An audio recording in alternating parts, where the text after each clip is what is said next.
Hey there guys, this is Flamzeron, aka YouTube's Tosca, and this is the 17th episode of the Wheneverly Update. Dang, it's been a while. Did you guys like that Conquer video that I did?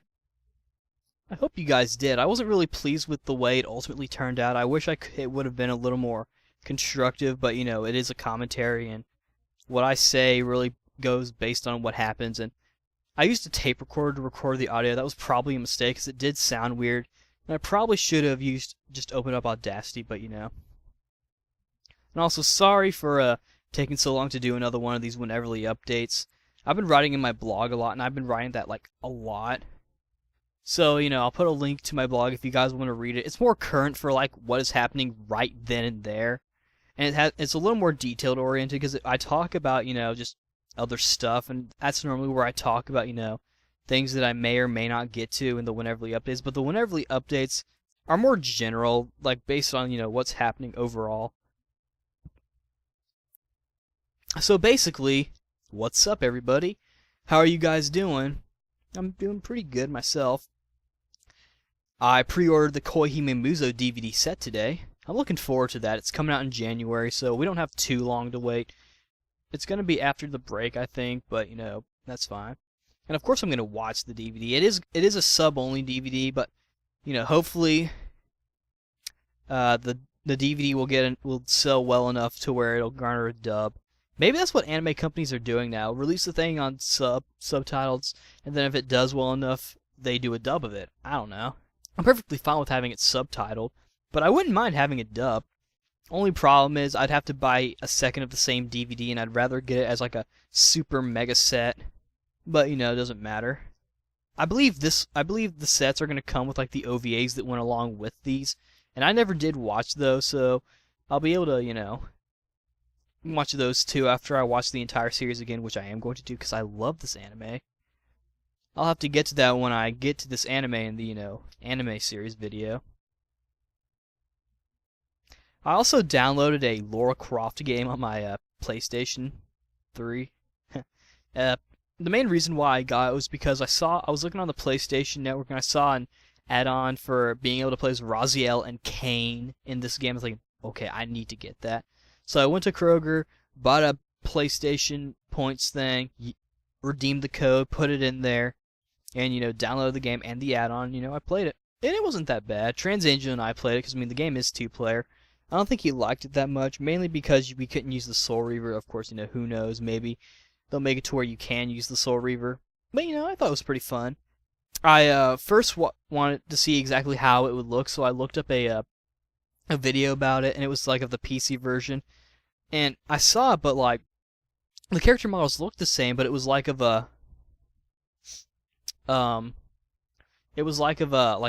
unfinished version, so the voices weren't in there. It was just Lara Croft and Tolkex or whatever that guy's name is voice, and I thought that was a bit of a turn off because it made it seem like it was going to be like a skin sort of thing. But then when I actually downloaded it, I was happy to hear Michael Bell and whoever does Kane doing the voices. I thought that was awesome. My favorite line of Raziel's where he's like, "Is this what you wanted, you bastard?" I think that was pretty funny. I feel like this is the most emotional and energetic vocal performance I've heard of Michael Bell, and I'm glad that he's still around doing voiceovers. It's going to be a sad, sad day when he dies. I might even cry. Because, one, he's a great voice actor, and two, I do have a character for my story series that, if possible, I would think he'd be good for. I do have a substitute, though, but it won't be the same performance. Michael Bell is just such a great voice actor, and I think the guy who did Kane was in Final Fantasy XII. But yeah, I played a little bit of that. Other than that, I've, been playing the usual stuff, sort of. I got bored of my PSP after playing Narukiri Dungeon Cross, so I was like, you know what, I'm just going to move over to Final Fantasy on the PSP, because I played a little bit of Final Fantasy V on my PlayStation, and I decided to give Final Fantasy on the PSP another try. It's a nice game and all, and I like how you get to assemble your own team based on how you want to play, but I hate how there's no direction. You have to literally search. That's a little, I can understand why they would do that. That is realistic. In real life, you're probably not going to have someone who's traveling along with you who actually knows where the fuck they're going, but still, that's annoying.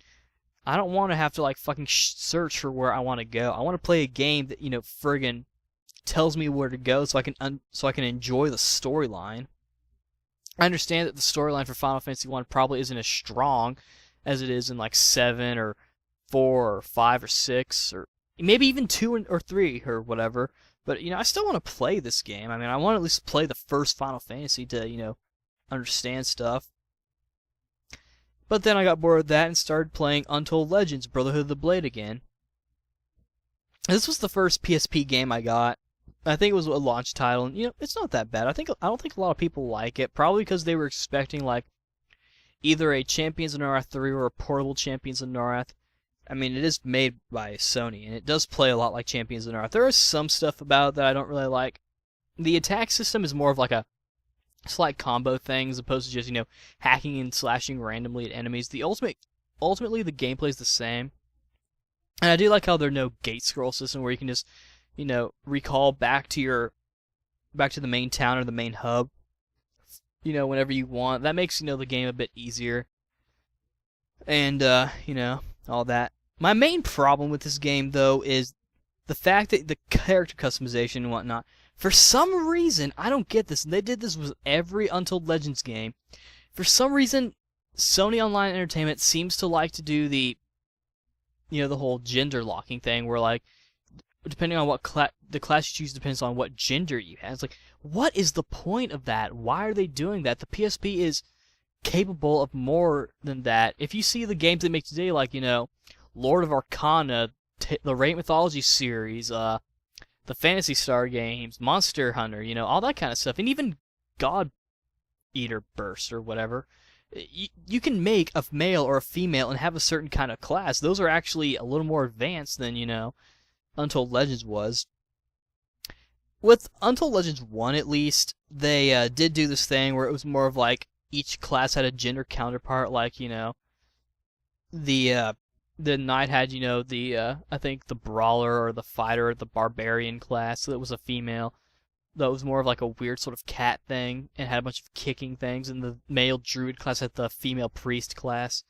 And so that made sense, but still, I mean, I don't get the point of, doing that. Or maybe I'm switching them up a little bit. I don't know.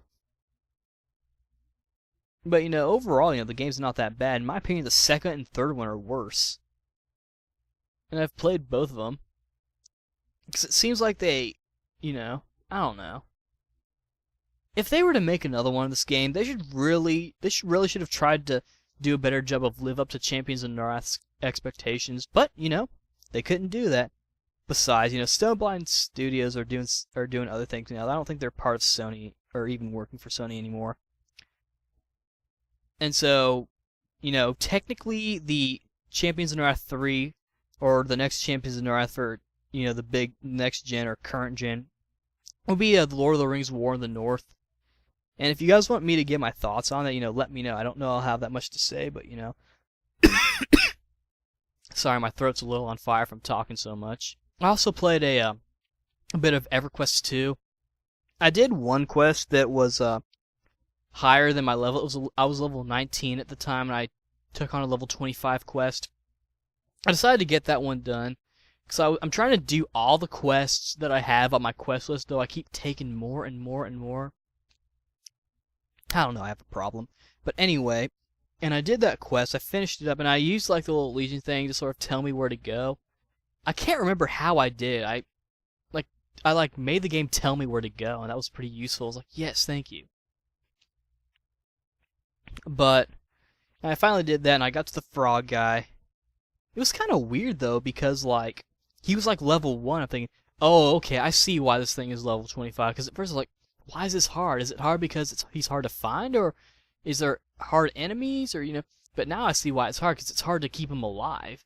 I don't know if, keeping him alive was really a requirement, because he ultimately dies in the end when you take him to a guardhouse. Because he was, like, being chased by enemies, and I think he got attacked and poisoned. He finally gave out in the end. Either that or someone assassinated him. And you tell his brother, and it's like, oh, that's really, really sad. It's like, but it also starts a quest line, so that might be a little bit why the game is, the way it is. I don't know. I also got to level 20 though, so that was kind of cool.